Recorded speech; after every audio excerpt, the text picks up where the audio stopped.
আমাদের দাবি সমূহ কি কি?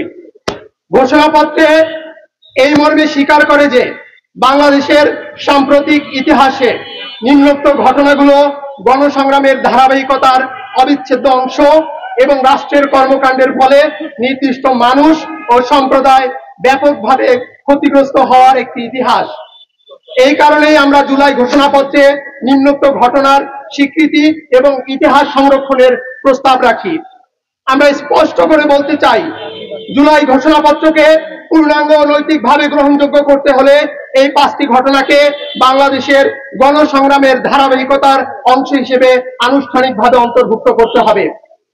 ঘটনাসমূহ হচ্ছে 1947 সালের দেশভাগ ও তার পরিণতি, 2009 সালের বিডিআর ট্র্যাজেডি, 2013 সালের শাপলা গণহত্যা, 2018 সালের কোটা সংস্কার আন্দোলন, 2018 সালের নিরাপদ সড়ক আন্দোলন।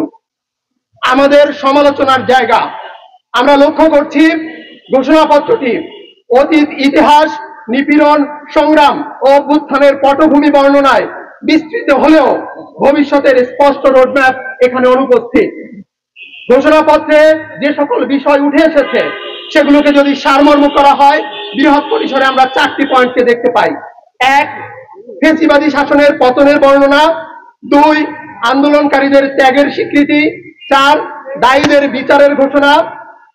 4, 71-এর স্বাধীনতা সংগ্রাম এবং 90-এর গণ অভ্যুত্থান। কিন্তু এই ঘোষণাপত্রে যে বিষয়গুলো নেই সেগুলো হচ্ছে: 1, নির্বাচনের সময়সূচি এবং কাঠামো। 2, আইনি এবং সাংবিধানিক সংস্কারের সুস্পষ্ট নির্দেশনা।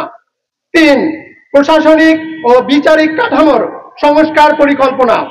4, অন্তর্বর্তী সরকারের ম্যান্ডেট এবং জবাবদিহিতির জায়গাগুলো। 5, আমরা যে 5টি দাবি অন্তর্ভুক্তির দাবি জানিয়েছি সেই ঐতিহাসিক বিষয়গুলো এখানে উপেক্ষিত রয়েছে। এমনকি ডক্টর ইউনূসের নেতৃত্বে সরকারের কথা ঘোষণা করলেও তার ক্ষমতার সীমা এবং দায়বদ্ধতার বিষয়ে ঘোষণাপত্রে নীরবতা বজায় রাখা হয়েছে। আমাদের অবস্থান, আমরা বলছি, যদি জুলাই অভ্যুত্থান মুক্তির দর্শন হয়ে থাকে তবে তা সুবিধাবাদী স্মৃতিচর্চা দিয়ে লেখা যাবে না। ইতিহাসকে আংশিকভাবে পরিবেশন করা মানে ইতিহাস বিকৃত করা। আমরা ইতিহাসে বিশ্বাস করি, কিন্তু সুবিধা মতো ইতিহাসে নয়। আমরা শহীদদের স্মরণ করি, কিন্তু প্রান্তিকদের বিস্মরণে নয়। আমরা ভবিষ্যতে রাষ্ট্র করতে চাই, কিন্তু তা পূর্ণ ইতিহাসকে সামনে রেখে।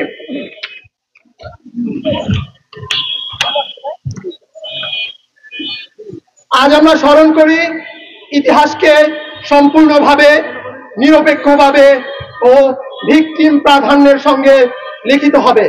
আমরা চাই জুলাই ঘোষণাপত্র হবে এমন একটি দলিল যা শুধু বর্তমানে রাজনৈতিক প্রেক্ষাপট নয়, অতীতের দায় ও মীমাংসা সবকিছুকে সম্মিলিতভাবে স্বীকার করবে।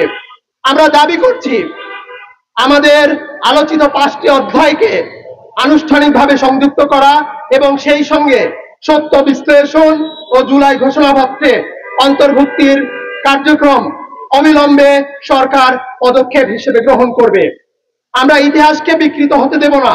আমরা চাই সাম্য, ন্যায় এবং মুক্তি এই নথিতে স্থান পাক। আজকের এই পদক্ষেপ কেবল একটি দাবি নয়, এটি গণতান্ত্রিক সংস্কারের দার্শনিক একটি ভিত্তি। আমরা সংবাদ মাধ্যম ও সব বিবেকবান নাগরিককে অনুরোধ জানাই, এই দাবি জোরালোভাবে প্রত্যেকে তাদের নিজ নিজ অবস্থান থেকে তুলে ধরুন।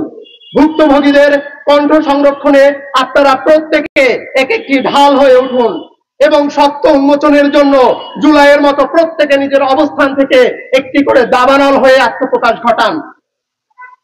জনগণের প্রতি আমাদের আহ্বান, আজকের এই সংবাদ সম্মেলনের মাধ্যমে আমরা সব গণমাধ্যম ও বিবেকবান মানুষের কাছে আহ্বান জানাই, জুলাই ঘোষণাপত্রে যেন পূর্ণাঙ্গ, অন্তর্ভুক্তিমূলক এবং ভবিষ্যৎমুখী হয়।